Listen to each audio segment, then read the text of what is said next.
الحمد لله رب العالمين والصلاة والسلام على أشرف الأنبياء وسيد المرسلين وعلى آله وأصحابه أجمعين أما بعد فأعوذ بالله من الشيطان الرجيم بسم الله الرحمن الرحيم সম্মানিত দেশ ও বিদেশের কাছের ও দূরের দর্শক শ্রোতা, আসসালামু আলাইকুম ওয়া রাহমাতুল্লাহি ওয়া বারাকাতুহু। আল্লাহ তাবারক ওয়া তাআলা নেশাব পরিমাণ মালের মালিকের উপরে যাকাত ফরজ করেছেন। এই যাকাতের গুরুত্ব সম্পর্কে আমরা এর পূর্বের একটি ভিডিওতে আলোচনা শুনেছি। আজকে আলোচনা করব যাকাত দিবেন কোথায়। আল্লাহ তাবারক ওয়া তাআলা সূরাতুত তওবা ৬০ নম্বর আয়াতে যাকাত কোথায় দিবেন আল্লাহ তাআলা তাও বর্ণনা করে দিয়েছেন। ইন্নামাস সাদাকাতু লিল ফুকারা, নিশ্চয়ই তোমরা সদকা দিবে ফকিরদেরকে। ফকিরকে ফকির হলো যার কাছে নিজের জন্যে দৈনন্দিনের খরচ পরিমাণের অর্থ নাই। দৈনন্দিন খরচ পরিমাণের অর্থ যার কাছে থাকে না সে হলো ফকির। কোরআনের ভাষায় ফকিরের আবার শ্রেণী আছে। এক নম্বর শ্রেণী, প্রথম শ্রেণীর ফকির হলো পেশাদার ফকির। তাদের অবস্থা ভালো, কিন্তু তারা এই ফকিরি অর্থাৎ ভিক্ষাবৃত্তি পেশা হিসাবে গ্রহণ করেছে। হাদিসে এদের প্রতি লানত করা হয়েছে, অভিসম্পাত করা হয়েছে, এবং কিয়ামতের দিন তারা কঠিন শাস্তির সম্মুখীন হবে। ঢাকা শহরে মাশাআল্লাহ এই ধরনের ফকিরের অভাব নাই, কিন্তু আমরা তাদেরকে চিনি না। এমনও শোনা গেছে যে 2-3টা বাড়ির মালিক তারপরেও ভিক্ষা করে। ওই ভিক্ষা করে সে এই 2-3টা বাড়ির মালিক হয়েছে।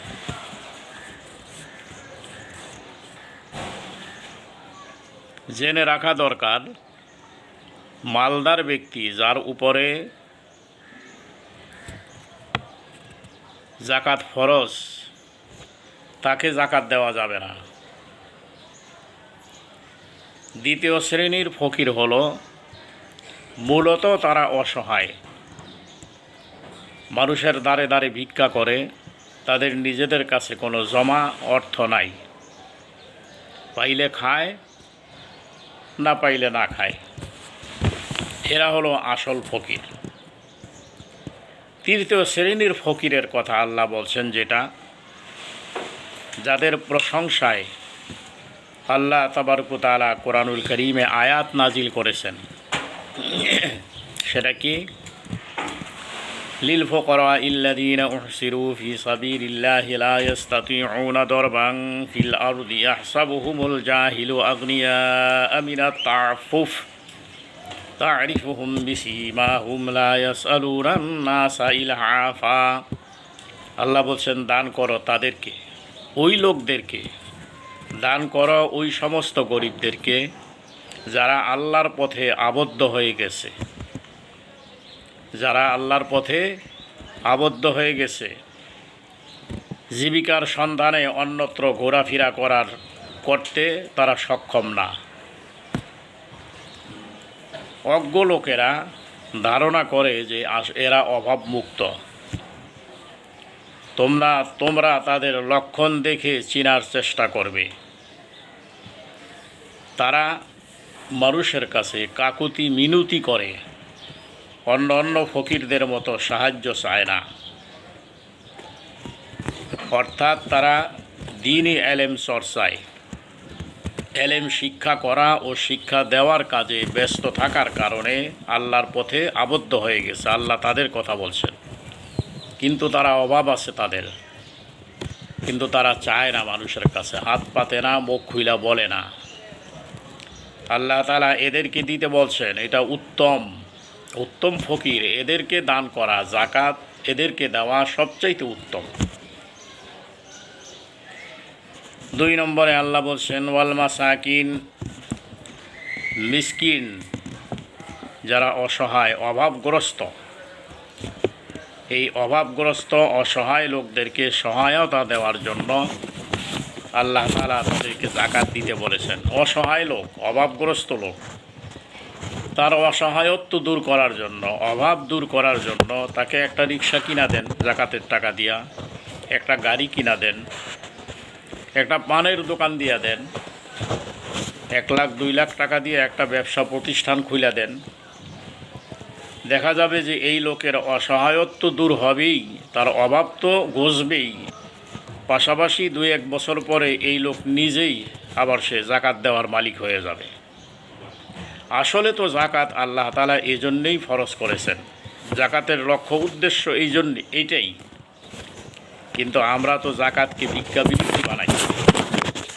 শাড়ি কিনা, লুঙ্গি কিনা, 100 টাকা দামের লুঙ্গি, 100 টাকা দামের শাড়ি, জাকাতের শাড়ি আর জাকাতের লুঙ্গি পাওয়া যায় জাকাতের কাপড়। আবার বিভিন্ন দোকানের সামনে লেখা থাকে এখানে জাকাতের কাপড় পাওয়া যায়। আর আমার দেশের এক শ্রেণীর ধনাঢ্য বিত্তশালী সম্পদশালী লোকেরা ওইগুলি কিনা লাইন ধইরা জাকাত দেয়, হাজার হাজার মানুষ জড়ো হয়, পদপিষ্ট হইয়া পায়ের নিচে পড়া 2-4 জন মারাও যায়। এটা জাকাতের নামে প্রহসন ছাড়া, আল্লাহর সাথে ঠাট্টা ছাড়া, ইয়ারকি ছাড়া আর কিচ্ছু না। কিয়ামতের ময়দানে এই সমস্ত ধনী সম্পদশালীরা মানুষ হত্যাকারী হিসাবে আল্লাহর দরবারে উঠবে। তোমাকে কে বলছে এই ফাজলামি করতে? জাকাতের নামে ফাজলামি।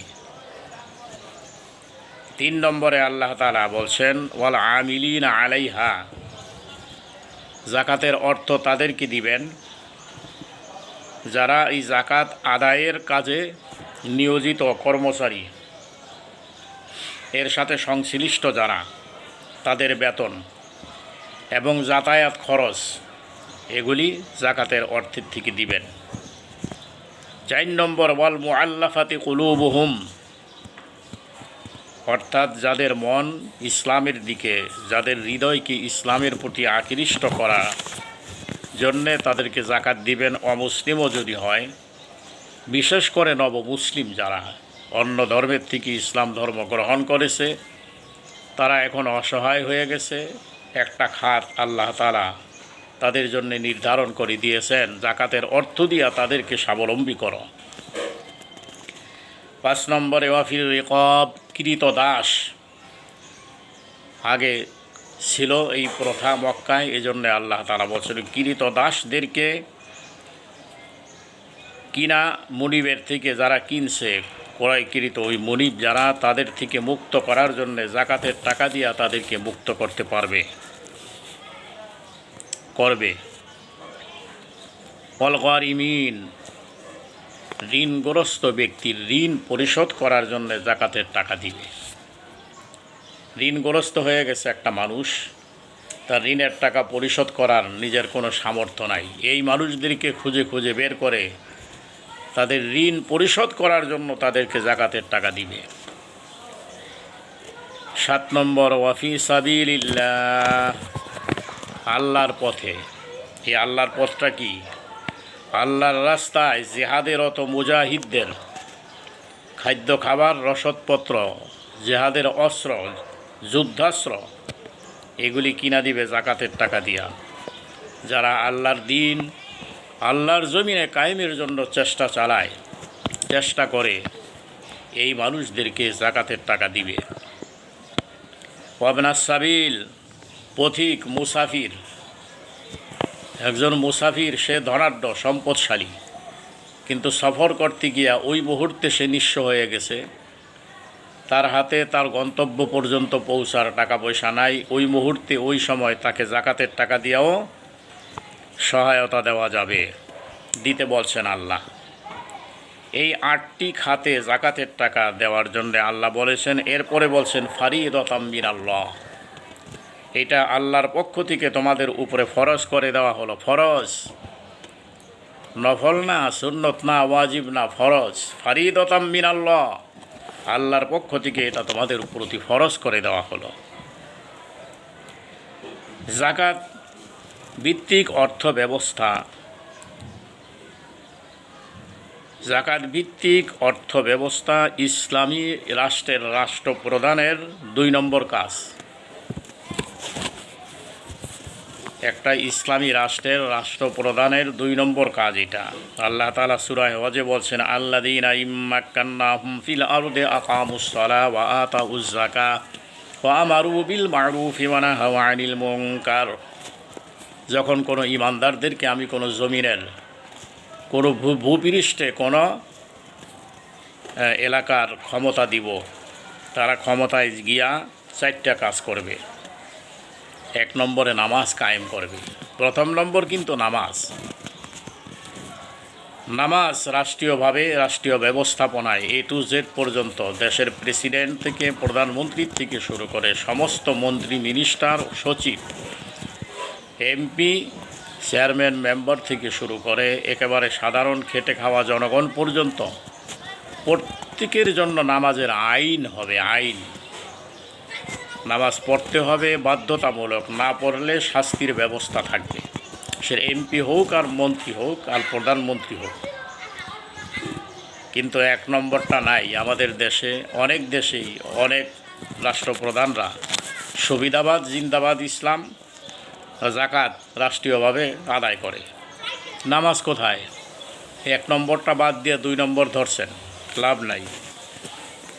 2 নম্বরে জাকাত রাষ্ট্রীয় ব্যবস্থাপনায় যখন নামাজ, রাষ্ট্রীয় ব্যবস্থাপনায় নামাজ যখন কায়েম হয়ে যাবে, প্রতিষ্ঠিত হবে, প্রেসিডেন্ট থেকে নিয়ে জনগণ পর্যন্ত সকলে যখন নামাজি হবে, আর এই নামাজের মাধ্যমে এই মানুষগুলি যখন সৎ হবে, সততা, ন্যায়নিষ্ঠা, ন্যায় পরায়ণতা যখন তাদের মধ্যে চলে আসবে, তখন জনগণের মাল চুরি করব না। তারা তখন আর আত্মসাৎ করবে না, রিলিফের মাল চুরি করবে না। এই চুরি বাটপাড়ির অভ্যাস যখন দূর হবে, ন্যায় নীতিবান, নিষ্ঠাবান, আদর্শবান মানুষগুলি তারা যখন এই রাষ্ট্র ক্ষমতায় প্রতিষ্ঠিত থাকবে, তখন তাদের দ্বারা 2 নম্বরে জাকাত বলছেন আল্লাহ, ওয়া আতাউয যাকাহ। এবারে জাকাত আদায় করো রাষ্ট্রীয়ভাবে, কারণ রিলিফের মাল চুরি করে খায় যে, তারা জাকাতের মাল চুরি করবো না এর কোনো নিশ্চয়তা আছে? জাকাতের মালও চুরি করো। এই জন্য 1 নম্বরে নামাজ কায়েম করে এই নামাজি মানুষগুলির দ্বারা এবারে জাকাতের ব্যবস্থা চালু করো, রাষ্ট্রীয়ভাবে জাকাত আদায় করো, আর রাষ্ট্রীয়ভাবে সেগুলি সুন্দর মতো সুষ্ঠুভাবে বন্টনের ব্যবস্থা করো। 3 নম্বর কাজ তারা করবে কি? দেশের থেকে, সমাজের থেকে সব জায়গায়, দেশ এবং সমাজে সর্বত্র ও আমারু বিল মারুফ, তারা ন্যায় নীতি প্রতিষ্ঠা করবে, সৎ কাজ চালু করবে, রাষ্ট্রীয়ভাবে প্রতিষ্ঠা করবে। 4 নম্বরে ওয়া নাহাউ আনিল মুনকার, আর তারা সমস্ত অন্যায়কে রাষ্ট্রীয়ভাবে আইন করে করে সব তারা বন্ধ করে দিবে। এই 4টি কাজ করবে। আল্লাহ তাআলা যদি কোনো ইমানদার ব্যক্তিদেরকে রাষ্ট্র ক্ষমতা দান করেন, তারা আল্লাহ তাবারক ওয়া তাআলা এই 4 দফা মূলনীতি কায়েমের মাধ্যমে সন্ত্রাসমুক্ত একটি সুন্দর, সুখী, সমৃদ্ধশালী রাষ্ট্র ব্যবস্থা মুসলমানদেরকে, ইমানদারদেরকে উপহার দিতে চেয়েছেন, যদি তারা গ্রহণ করে। জাকাত, আল্লাহ তাআলা বলছেন এই জাকাতের হিকমত যেটা, হিকমতটা কি? সম্পদ গুটি কতেক মানুষের হাতে পুঞ্জীভূত হয়ে না যায়, কাইলা ইয়াকুনা দুলাতাম বাইনাল আগনিয়াই মিনকুম। আল্লাহ বলছেন তোমাদের গুটি কতেক মানুষের হাতে সম্পদ যাতে পুঞ্জীভূত হয়ে না যায়, এই জন্যই জাকাতের ব্যবস্থা আমি তোমাদের উপরে ফরজ করেছি। 1 শ্রেণীর মানুষ রাতারাতি অর্থের পাহাড় বানাবে, আরেক শ্রেণীর মানুষ সমাজে অর্ধাহারে, অনাহারে তারা বিনা চিকিৎসায় মরবে, মৃত্যুবরণ করবে, এটা হতে পারে না। এটা কোনো মুসলমানের সমাজ হতে পারে না, ইসলামী সমাজ হতে পারে না। আল্লাহ তাআলা চান সম্পদ সর্বত্র সম্প্রসারিত হবে, গরিব অসহায় অভাবগ্রস্ত মানুষের অভাব দূর হবে, অসহায়ত্ব দূর হবে, দারিদ্রতা দূর হবে। কেননা দারিদ্রতার কষাঘাতে মানুষেরা সুদখোরদের কাছে আশ্রয় নিতে বাধ্য হয়। এটা যেন না হয়। ভিক্ষাবৃত্তিতে মানুষ যাতে ডুবে না যায়, অভাবগ্রস্তরা অভাবের তাড়নায় যাতে ঈমান হারা হইয়া না যায়।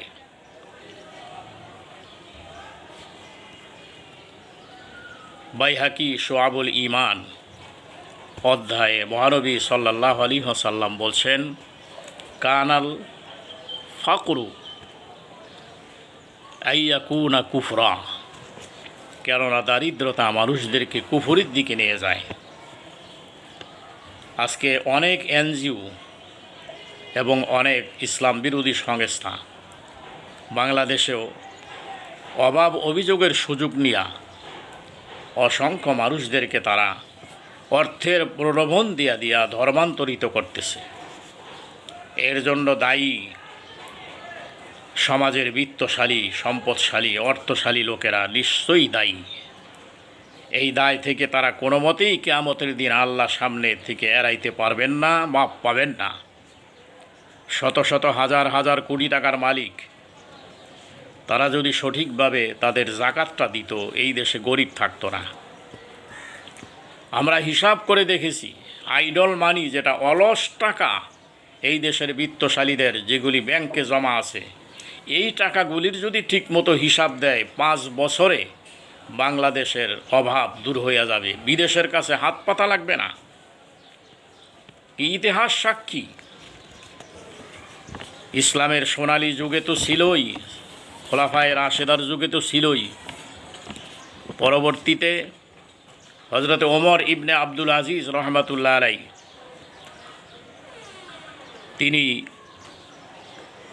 মাত্র 2.5 বছর ইসলামী কল্যাণ রাষ্ট্র কায়েম করে, ওই রাষ্ট্রভিত্তিক নামাজ এবং জাকাতের আইন করে, জাকাত আদায় করে, রাষ্ট্র কর্তৃক জাকাত প্রদান করার পরে দেখা গেছে মাত্র 2.5 বছর পরে ব্যক্তি পর্যায়ে জাকাত নেওয়ার কোনো মানুষ খুঁজে পাওয়া যায় নাই। শেষ পর্যন্ত কোনো ব্যক্তি জাকাত নিবে, কে নিবে জাকাত চিৎকার করেছে রাষ্ট্রীয় কর্মচারীরা, কোনো ব্যক্তিকে পাওয়া যায় নাই জাকাত নেওয়ার। কারণ তার অভাব দূর হয়ে গেছে, বছর হয়ে গেছে, তার জাকাতের প্রয়োজন নাই। শেষ পর্যন্ত তখন রাষ্ট্রীয় কল্যাণমূলক, জনগণের কল্যাণমূলক কাজে জাকাতের অর্থ ব্যয় করেছে। কি করবে? নেওয়ার লোক নাই।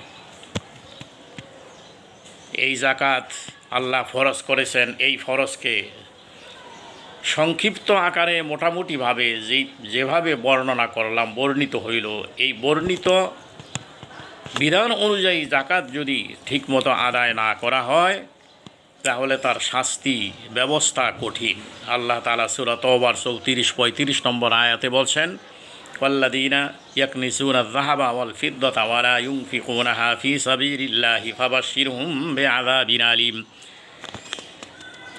হে নবী, আপনি যারা তাদেরকে সুসংবাদ দেন কঠিন যন্ত্রণাদায়ক শাস্তির। কাদেরকে? যারা স্বর্ণরৌপ্য পুঞ্জীভূত করে রাখে, মাল পুঞ্জীভূত করে রাখে, আল্লাহর রাস্তায় খরচ করে না, তাদেরকে সুসংবাদ দেন। কিসের? কঠিন যন্ত্রণাদায়ক শাস্তির। যন্ত্রণাদায়ক শাস্তির সুসংবাদ হয়? সুসংবাদ না, আল্লাহ একটু ঠাট্টা করছেন এখানে। তোমরা যেমন আল্লাহর বিধান পালনে ঠাট্টা করো, ইয়ারকি করো, একটু আগেই বললাম ইয়ারকির কথা, ঠাট্টার কথা। জাকাতের নামে প্রহসন করে, ঠাট্টা করে, হাজার হাজার মানুষ লাইন ধরে জাকাতের কাপড় দিবে, লুঙ্গি দিবে, পদপিষ্ট হয়ে পায়ের নিচে পইরা কয়েকজন মারাও যায়। এই ফাইজলামি, ইয়ারকি। আল্লাহ তাআলা তাই বলছেন যে ওদেরকেও সুসংবাদ দেন ওই কঠিন জাহান্নামের যন্ত্রণাদায়ক শাস্তির। সে শাস্তিটা কি? ইয়াউমা ইউহমা আলাইহা ফি নারি জাহান্নামা ফাতুকওয়া বিহা জিবাহুম ওয়া জুনুবুহুম ওয়া যুহুরুহুম হাযা মা কানাসতুম লিআনফুসিকুম ফাযুকু। তার ওই সম্পদগুলি সোনা রূপা, তার ওই টাকা পয়সা জাহান্নামের আগুনের মধ্যে গলায়া গলায়া তার ললাটে, পৃষ্ঠদেশে, পাঁজরে ছাপ দেওয়া হবে, দগ্ধ করা হবে, আর বলা হবে হাযা মা কানাসতুম লিআনফুসিকুম। এগুলি তোমার ওই পুঞ্জীভূত সঞ্চিত সম্পদ, যেগুলি গরিব মিসকিনের হক নষ্ট করে তুমি পুঞ্জীভূত করেছিলে, ফাযুকু, আজকে তার স্বাদ গ্রহণ করো। কেমন লাগে? আল্লাহ তাআলা অন্য আয়াতে বলছেন, ওয়ালা ইয়াহসাবান্নাল্লাযীনা ইয়াবখালুনা বিমা আতাহুমুল্লাহু মিন ফাদলিহি হুয়া খায়রুল লাহুম বাল হুয়া শাররুল লাহুম। তারা কি ধারণা করে নিয়েছে যে তারা বখিলি করবে, আল্লাহ তাআলা যেই সম্পদ তাদেরকে দিয়েছেন তা কৃপণতা করবে, আল্লাহর রাস্তায় খরচ করবেন, আর আল্লাহ তাদের প্রতি অনুগ্রহ করবেন, কল্যাণ দান করবেন? না, বাল হুয়া শাররুল লাহুম, বরং এটা তাদের ক্ষতির কারণ, অকল্যাণের কারণ হবে। সাইয়ুতাওয়াকুনা মা বাখিলু বিহি ইয়াউমাল কিয়ামা, কিয়ামতের দিন ওই মাল সম্পদ তাদের গলার মধ্যে বেরি পরাইয়া দেওয়া হবে। এক হাদিসে আসছে, আল্লাহর হাবিব সাল্লাল্লাহু আলাইহি সাল্লাম বলছেন, মান আতাহুল্লাহু মালা ফালাম ইউআদ্দি যাকাতাহু মুসিলা লাহু ইয়াউমাল কিয়ামাতি শুজাআন আকরা লাহু যাবিবাতানি ইউতাওয়াকুহু ইয়াউমাল কিয়ামাত। যাকে আল্লাহ তাআলা মাল দিয়েছেন আর সে যদি তার যাকাত ঠিকমতো আদায় না করে, তাহলে কিয়ামতের দিন ওই মাল তার সামনে একটা বিষধর সাপে পরিণত হবে। সাপের চোখের মধ্যে দুইটা কালো দাগ থাকবে, তার মানে খুব বিষধর সাপের চোখে কালো দাগ থাকে। এরপরে তার গলার মধ্যে ওই বিষধর সাপটাকে পেঁচাইয়া দেওয়া হবে। সুম্মা ইয়াখুযু বিলিহজিমাতাইহি, তার গলার মধ্যে পেঁচাইয়া দেওয়া হবে। সুম্মা ইয়াকুলু, তারপরে ওই সাপ তার দুই সোয়ালে কামড়াইতে থাকবে। বিলিহজিমাতাইহি, তার দুই সোয়ালের মধ্যে কামড়াইতে থাকবে। সুম্মা ইয়াকুলু, অতঃপর বলতে থাকবে, আনা মালুকা, আমি তোমার মাল, ওয়া আনা কানজুকা, আমি তোমার ওই পুঞ্জীভূত সম্পদ যা তুমি পুঞ্জীভূত করে রেখেছিলে, গরিবের হক মাইরা, হক নষ্ট কইরা, তাদের হক জাকাত সদকা ঠিক মতো তাদেরকে না দিয়া, এতিম মিসকিন অসহায়, তারপরে আত্মীয় স্বজনের হক, মাতা পিতার হক, যার হক তোমার কাছে ছিল তাদের হক থেকে বঞ্চিত করে তুমি এগুলো পুঞ্জীভূত করে রেখেছিলে, আজকে তার স্বাদ গ্রহণ করো। সাপ কামড়াইতে থাকবে আর বলতে থাকবে, জবান খুলে যাবে, আমি তোমার সেই পুঞ্জীভূত সম্পদ, আনা মালুকা, আমি তোমার মাল, ওয়া আনা কানজুকা, আমি তোমার পুঞ্জীভূত সম্পদ। সুতরাং হে মুসলিম বিশ্বের মুসলিম ভাই ও বোনেরা, আল্লাহ যাদেরকে সম্পদ দিয়েছেন, যাদের উপরে জাকাত ফরজ, জাকাত যথাযথভাবে ঠিক মতো আল্লাহর কর্তৃক নির্ধারিত খাতে ঠিকভাবে আদায় করুন। নচেত নামাজ, রোজা, হজ, তাসবিহ, তাহলিল, দাড়ি, টুপি, জুব্বা আর জিকির আজকার কোনো কিছু দিয়া এই জাহান্নামের এই শাস্তির থেকে, বর্ণিত এই শাস্তির থেকে বাঁচতে পারবেন না, বাঁচার কোনো উপায় থাকবে না। আল্লাহ তাবারক ওয়া তাআলা সকলকে যথাযথভাবে আমল করার তৌফিক এনায়েত ফরমান। আমিন। ওয়া আখিরু দাওয়ানা আনিল হামদুলিল্লাহি রাব্বিল আলামিন। ওয়াসসালামু আলাইকুম ওয়া রাহমাতুল্লাহি ওয়া বারাকাতুহু।